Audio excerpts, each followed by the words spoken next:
15-ші сеп. Әйгерім 3 күнде 15 бет кітап оқыса, яғни бір күнде 5 бет. 5 күнде неше бет кітап оқиды? Әрине 25 бет. Али 4 күнде 24 бет кітап оқыса, значит күніне 6 беттен 3 күнде 18 бет. А варианты. 15% 24-ке тең болатын сан, яғни 24-ті көбейтесіз 15-тен 100-ге. Өйткені бір санның 15%-ын табу үшін сол санды 100-ден 15-ке көбейтесіз. Соғы 24 шығады. Демек 24-ті 115-ке бөлесіз. Амында 24% 15-ке тең. Яғни бір сан бар, соның 24% 15-ке тең. Демек біз 15-тің 24-тен 100 бөлігін табамыз. 24-ті 100-ге көбейтіп 15-ке бөлген үлкен ба, әлде 15-ті 100-ге көбейтіп 24-ке бөлген үлкен ба? Әрине, мынау үлкен бірінші сан, иә? Сондықтан бұның жауабы не болады? А болады. Келесі сеп. Мына жерде аудан табу керек. С деген сөз аудан.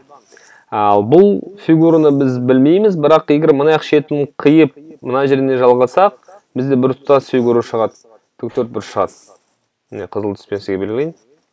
Өйткені мынаның К деген ені, мына жерде К, оны аударсақ мына жерге дәл келеді. Сол кезде сізге А қосылған К.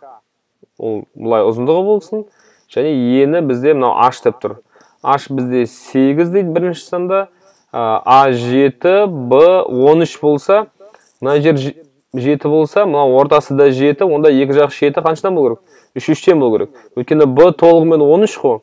13-тен 7-ні азайтасыз 6, сонда мына екеуіне бөліп бересіз 3-3-тен. Сол кезде 7 қосылған 3, нарасы 10, нарасы 8, демек ауданы 80 бізде. Мына жерде ені 7,5, А бізде 6, К 4 дейді. Мына 6 мына 4 болса, ол да 10 болады. Мына 10-да 8 болды, ана 10-да 7,5. Мына 75 болады, мына кішірек. Сондықтан бұның да жауабы А. Келесі сеп, X-ті есептеп аламыз да, мұнараға қоямыз.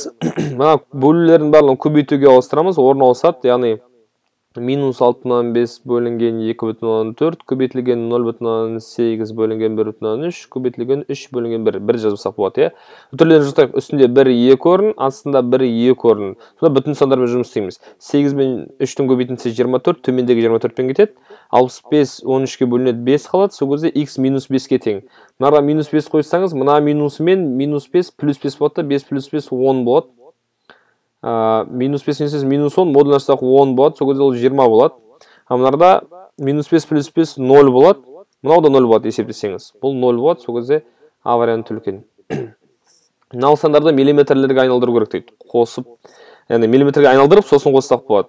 1 см 10 мм болғандықтан 5,6 см ол 56 мм. 1 метр 100 см, сондықтан сантиметрге айналдыру үшін 2 орын жылыстам. Сантиметр метр айналдыру үшін, миллиметрға тағы бір орын жылыстам. Сол 9 мм, 56 мм, 9 мм, 65 мм, е?